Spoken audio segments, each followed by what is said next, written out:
Hi, my name is Bob Weinberg. I was diagnosed in 1998 at age 48 with MDS-RARS. RARS is refractory anemia with ringed sideroblasts. Here are my numbers. I have received over 850 units of packed red blood cells. My white cells hover around 2.0. My absolute neutrophil count, often called ANC, is between 500 and 700, and my platelets are between 30,000 and 40,000. My blast count is under 5%.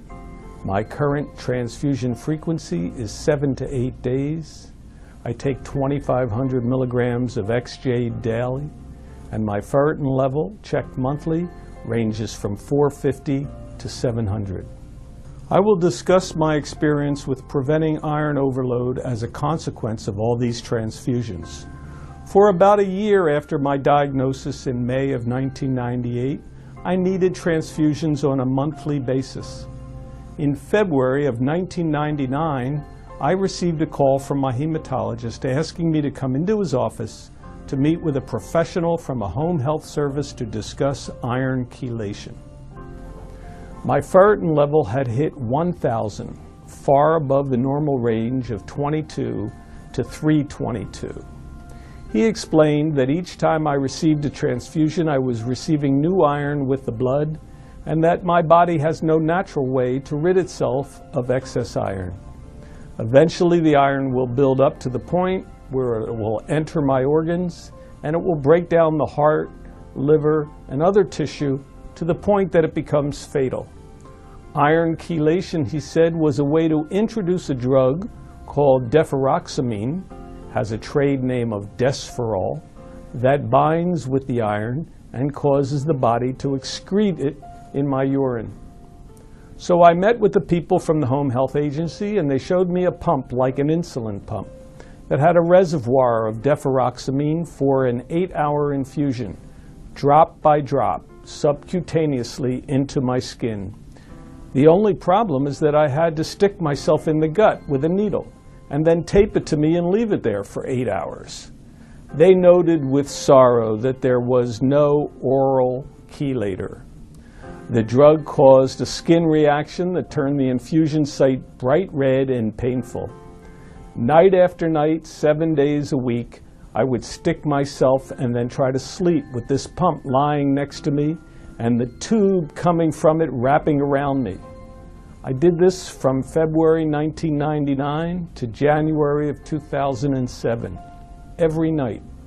Sometimes the small tube from the drug reservoir to the infusion site would become occluded, and a high-pitched beat would wake me up. But the worst was the skin reaction at the numerous infusion sites. It was like I was wearing a painful belt of red boils around my gut. I am amazed that I could tolerate the process, but I did. After becoming desperate with the pain and agony of the infusion pump, I started hearing about an oral chelator being developed. My ferritin level was then 1,700. I searched for an international expert, not in MDS, but in transfusional iron overload. He ordered an MRI of my heart and liver, and every year since then I have taken these tests annually. After the oral chelator, which is called XJ, was approved by the FDA, I gave up the hateful pump and switched to XJ. This drug comes in the form of a disc about the size of a quarter, each with 500 milligrams. The dosage is based on body weight. I put 5 of these discs, or 2,500 milligrams in total, in 7 ounces of orange juice every night before bed. I use a 12-ounce plastic beverage container with a tight lid and a tight rubber band showing me the line for 7 ounces. I then allow the medicine to dissolve overnight in the orange juice, and after a hard shake or two, drink the mixture in the morning as soon as I wake up. You need to drink the mixture on an empty stomach and wait 30 minutes after that before eating anything.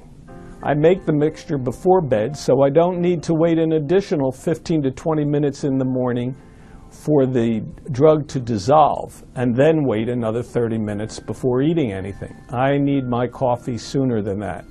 And that extra 15-20 minutes gets my caffeine addiction satisfied sooner. The one downside with XJ that I have experienced is gastrointestinal distress. It is amazing how fast the drug triggers my need to move my bowels. Diarrhea is common and sometimes intense. It is a good idea not to wander at any time of the day too far from a toilet. But as those of us with MDS know far too well, some things we just have to put up with. MDS patients have told me of other side effects, some of which are far more severe than what I have experienced. In the spring of 2007, I began taking Vidaza to raise my blood counts. In July of that year, my hemoglobin began to rise, eventually hitting 14.5. I cannot express my excitement when I saw that number on my CBC report without an L after it for low. I was transfusion-free for a period of 5 months. During that period, even though I did not have a single transfusion, I continued taking XJ daily. Once the Vidaza stopped working and I needed transfusions again, my ferritin level had dropped from 1,700 to just under 400. In the almost 6 years since that time, even with transfusion frequency now down to 7 or 8 days, my ferritin generally holds between 500 and 700. Clearly, in addition to being much easier to administer, XJ appears to be much more efficacious than deferoxamine. There appears to be some controversy among physicians as to whether to prescribe iron chelation to MDS patients at all. I believe that is because patients with high-risk MDS will probably never live to see the effects of iron overload. However, for me, who started with a lower risk IPSS, or International Prognostic Scoring System, score, the chance that I could live many years on transfusions raised the probabilities that I could live long enough to die from iron overload. I am thankful for that telephone call from my hematologist less than 1 year from diagnosis, starting me on chelation. It has enabled me to continue with transfusions for 14.5 years.